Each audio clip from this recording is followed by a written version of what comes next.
Greetings, Padawans, and welcome to the Archives. Here to unlock this holocron is the man of the hour, Jedi Master SoTeeko.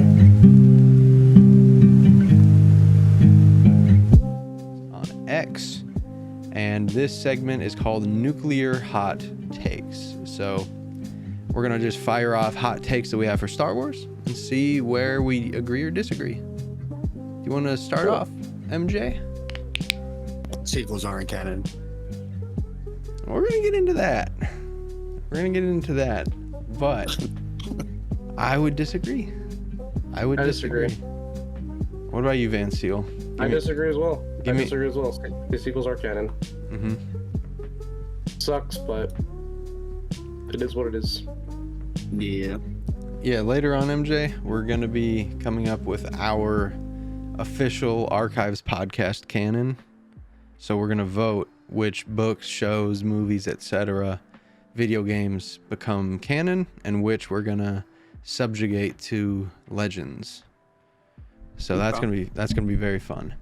Hot take that I have is that Obi-Wan Kenobi is the blueprint model of what a Jedi looks like. That's a good one. I'm trying to think whether I disagree or agree with that. Gosh, you can go either way because, like, I feel like a perfect Jedi is a terrible person. Like, a perfect Jedi is just a horrible, not really human being because it could be different species, but a human being, so to speak. Like, you're really bad socially. You're missing all these social cues. You're just not a very pleasant person to be around, but you're a perfect Jedi. And I think Obi-Wan is, at heart, a good person, but he's not the perfect Jedi because of that. And I think that's one of the things, like, they talk about when you become a Jedi is you have to literally give up and sacrifice anything. And I just don't think that's possible. I don't think it's possible to, like, be like a Mace Windu, you know what I mean? Like, it's just like, hey, like, everybody hates me, but you know what? I get straight A's. So I hate Mace Windu with a burning passion. He's my least favorite Jedi. So I'm gonna say no. Obi-Wan is not the perfect poster boy for, like, what the perfect Jedi is. That's fair. For me, because he has, I would just say, without any kind of irony, the best balance of that humanity as well as the reliance to the Jedi Order and, like, the Jedi Code. And then towards the end, when he's old Ben, I think that's when you see much more of the human over the code come into play. I think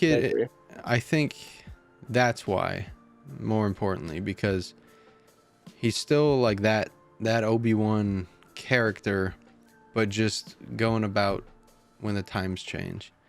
It was a close race for number one for me. A very close number two was Kanan Jarrus as a perfect Jedi. Because I think he's just sick. He does whatever he needs to do. And I don't like Republic Jedis. I should just preface that. I don't like Republic Jedis. I hate Yoda. I'm the biggest Yoda hater in the world, I feel like. But Kanan was just all about protecting and caring about the people that he loved, you know?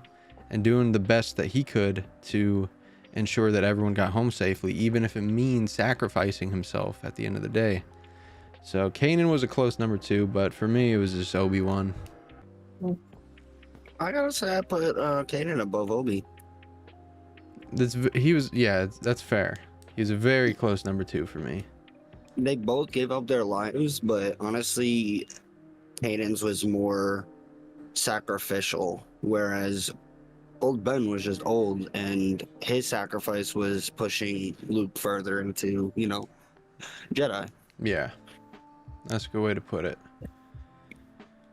Have you got a hot take, Van Seal?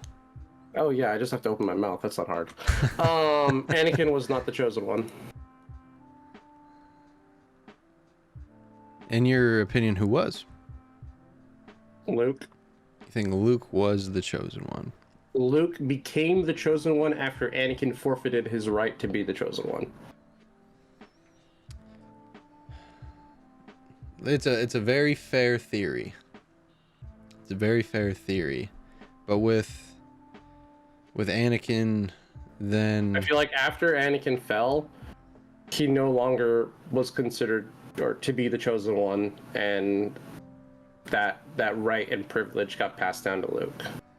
that's a good way to put it. Even upon redemption, though, you think? Even upon redemption. Okay. I think especially in that redemption part, I think that was his opportunity to make right for some of the stuff he did. But ultimately, you know, it was his son that pushed him to that point. Mm-hmm. And his son was literally willing to die to get him to that point. So I think I don't think Anakin was the chosen one. I think he was, but Okay. I do also think that it got passed down to Luke, because Luke was able to stay within himself, and I am a Jedi like my father before me, and he was all about just bringing an end to the Sith. So I'm with you on that. I'm definitely with you on that. I think with Anakin's redemption, it does fulfill the prophecy of bringing balance to the Force, especially for the longest of times. Whereas Luke, especially in certain media, it seems like he's less worried about bringing balance to the Force and more institutionalized in growing the Force without having much like fear of, oh, there's darkness here, there, everywhere, but there's always light. You know, I think Luke was much more of an optimist than Anakin was, and for that reason, I know it's a confusing reason, but no, I actually no, that makes sense. I mean, honestly, like hearing you say that, I think now I kind of wish Luke would have opened up his own Hogwarts and would have had like the sorting hat of who's a Jedi and who's a Sith, and you're just like the principal of all of them, and it's like, well, I don't have to worry about any dark side users because they're all in my school and I'm teaching them all, so I can just discipline them all, like something like that. Yeah, and Luke, he was fully aware that certain people had certain tendencies, you know, and this is canon Luke as well, not even Legends Luke, who would teach certain kids certain powers based on certain things that they felt and showed. But canon Luke had the ability to feel, you know, people's emotions and know what they were thinking, know what they were going through. And so he knew certain members of his students were like displaying fear, and he was able to overcome that and be a better teacher because of it. The only person that he couldn't get through to was his own nephew, and I think that's just because of the psychological connection with him and the whole family ordeal.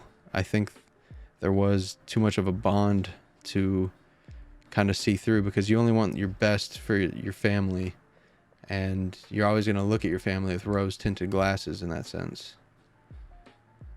But I think Luke, I think Rey, I think Anakin, I think they all have a fair shot at being the chosen one. All of them kind of hit the mark, pinned the tail on the donkey, so to say. It's really up for interpretation. MJ, what do you think? Anakin, do you agree with Anakin was not the chosen one? I mean, that is a good one. Or like I should say, he forfeited his right and then it became Luke. The other point too was like when Obi-Wan defeats Maul, Maul asks like, is it the chosen one? And then Obi-Wan says he is, and it's like, well, they're clearly talking about Luke because Obi-Wan was dead set that Luke was the chosen one. Yeah. I want to say it is Luke. I think Like Anakin started it, but yeah, unfortunately he said, I'm gonna get F's my last semester of Jedi school and say no to my scholarship, and then killed everybody. I think next week we should do like a mock trial. And we'll get someone else in here, an unbiased party. They'll be the judge. And we'll just do like Anakin versus Luke, who gets the claim of the chosen one.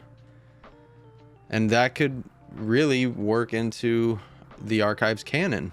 Who's the chosen one in our canon, Right. So definitely tune in next week for that, folks. That'll be fun.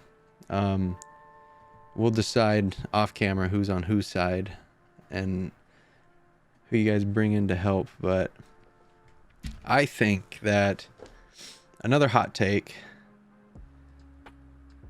the sequels would have been much better if there was only one director / writer doing all three. Oh, that's not a hot take, man. That's without a doubt. The one thing is, if you're going to be wrong, I've always gone by this saying. I mean, it's not right, but if you're ever going to be wrong about something, at least be consistent about it. Mm-hmm. And what that means is, like, I have a writing background, so like when you're writing, if you're misspelling a certain word, the way you get by without people noticing is you misspell it the same way every time. Yeah. Because people will assume that is how you spell that word. If you misspell it, then you change it, go back to misspelling it every other sentence, people are going to be like, what the hell's this guy do? Like, what is this? Just spell especially right, bro. Jesus. Right, exactly. And I feel like that's exactly how the sequels were. It was just like, you're changing things right in front of us, and you're acting like we don't notice. If you had one director for all three, I don't care if they're good or bad. They would have been consistent at least, and I think that's the biggest issue, is the fact that there is no consistency with the three films. Yeah, I mean, one movie, one episode, she's Emily, she's she her. Next one, she's Emery, she's they them, and they bounce back. I don't know. And for a TV show, it's different though. Like, how they have different directors for Mando. I think that's fine, because what it does is, when you have a TV show and running series, you kind of have different flavors of ice cream that you can, pick and choose from. But when it becomes a movie with something with a higher budget, something that's going to be remembered, I don't know what it is, but Star Wars movies are just, people remember those more than the shows. I'm just saying. Oh yeah. Because you're sitting there for 2.5 hours absorbing that content. And there's only like, 3 movies every 20 odd years? Exactly. So I definitely think going forward they gotta have the same crew on board, the same people. If they suck, that's unfortunate, but you know what? It's going to be consistent, because even movies that, and not even just Star Wars, even movies that have had the same directors on like a sequel or whatever, like Transformers is a good one. Not a fan of Transformers, right? You got Michael Bay on everything. You can tell when he has his fingerprints on a movie. You can tell, like, James Cameron's doing the Avatar movies. You know what I mean? Like, you have these same director, the same producer, the same crew working on stuff. It's like, it feels like a sequel because it's the same people doing the same thing. When you have different people, different art styles, different directions, I guess it's cool because it's like you're getting a new take, but it's like, what happened to the old thing? You know what I mean? Like, it's a high risk. I feel like it's a high risk, high reward way to do a trilogy, and unfortunately it just didn't pay off. So I wholeheartedly agree with you on that. With this upcoming trilogy, I know he's getting old, but would you want to see a Ridley Scott Star Wars? Ooh. Yes. Absolutely, man. Oh my god. Yeah, and it could be a one-off. It could just be its own thing. Absolutely. I think it could be too. I think, as much as I did not like Andor, you could probably get a movie and or style with a little bit more action in it. You And could. you know where I'm going with this too. Yeah. Blade Runner. Yeah. Like, absolutely. And we sat down and watched Blade Runner. I watched The newest one. Yeah. I watched the original one as well. Oh, you did? Nice. How'd you like it?